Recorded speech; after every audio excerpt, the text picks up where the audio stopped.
Welcome back to Tales of Reality. Today we delve into a gripping and controversial story that captured the world's attention. The tragic tale of Gypsy Rose Blanchard and her mother, Dee Dee Blanchard. Hit the subscribe button and let's get into it. Born in 1991, Gypsy Rose was a baby when Dee Dee said her daughter had sleep apnea.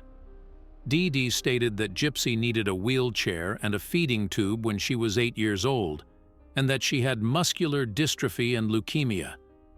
Seizures, asthma, hearing loss, and visual impairments were among the other medical issues Dee Dee mentioned about her daughter. Gypsy was forced to use a breathing machine to sleep and was prescribed a long list of medications as a result of Dee Dee's actions. She also had numerous surgeries, including ones to remove her salivary glands and operate on her eyes. Gypsy had her teeth extracted when they decayed, possibly as a result of medication side effects, lack of salivary glands, or neglect.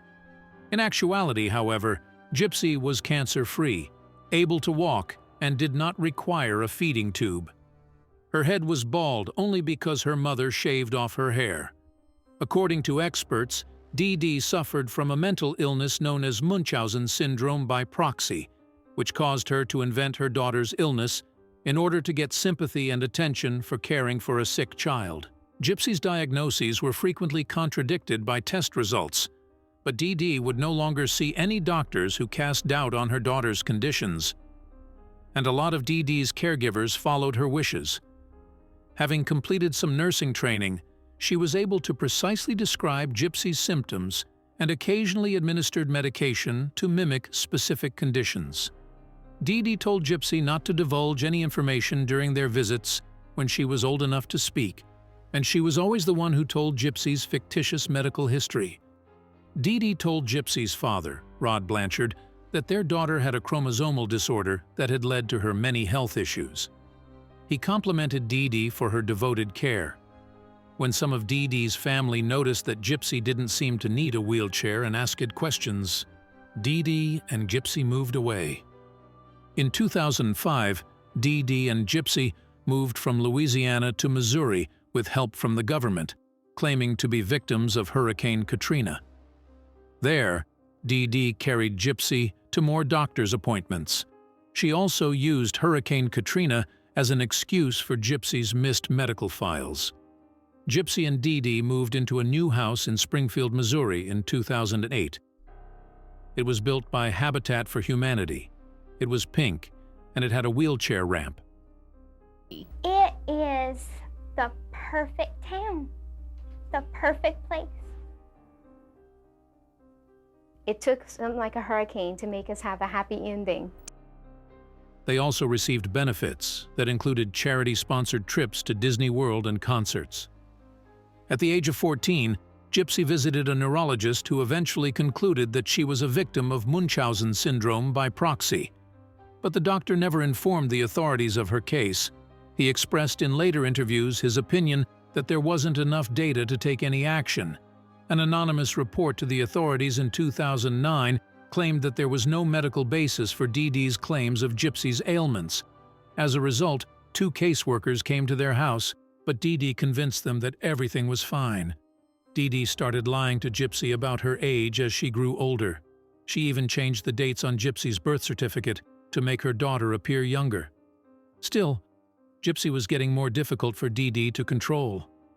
In an attempt to escape her mother, Gypsy fled in 2011, along with a man she had met at a science fiction convention. However, Dee Dee found them quickly through mutual friends. Even though Gypsy was actually 19 at the time, she convinced the man that she was a minor. When they got back home, Gypsy claimed that Dee Dee had physically restrained her to her bed and smashed her computer. Gypsy also mentioned that sometimes her mother would hit her and refuse to give her food. After a while, Gypsy was able to get back online. After signing up for a Christian dating website, she met Nicholas Godejohn. After giving him the whole truth about what her mother had done, she requested him to kill Dee Dee so they could be together. While Gypsy was waiting in the bathroom with her ears covered, he entered her home in June 2015 and stabbed Dee Dee. Police discovered Gypsy and Godejohn when they went back to his Wisconsin home. On the Facebook page that Gypsy and her mother shared, Gypsy had written, "That bitch is dead."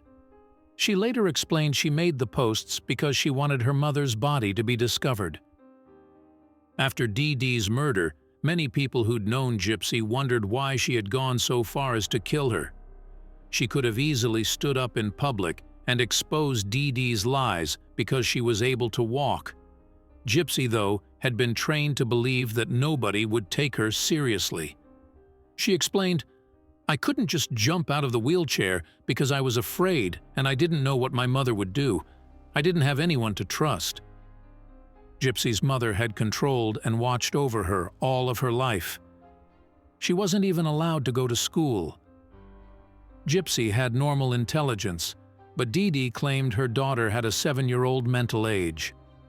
Dee Dee always held Gypsy's hand when they were out in public, squeezing it when she wanted her to stop talking. Due to the medical records that proved Gypsy had suffered abuse, her attorney was able to work out a plea agreement for Gypsy to admit guilt to second-degree murder in 2016. Before being released on December 28, 2023, she had completed 85% of her 10-year prison sentence. In 2018, Godejohn was convicted of first-degree murder and given a life sentence. Gypsy has stated it was only after Dee Dee's death that she realized the extent of her mother's deception. Gypsy had thought she had leukemia even though she knew she could walk and eat normal food. Gypsy is doing well today. She has also claimed that her freedom in prison was greater than her life with Dee Dee. She responded, "I'm glad that I'm out of that situation, but I'm not happy she's dead," to Dr. Phil's question about whether she was relieved her mother had passed away. Thanks for joining us on this deep dive into the Gypsy Rose and Dee Dee Blanchard story. Don't forget to hit the like button and subscribe for more intriguing true crime content. Your support means the world. Until next time.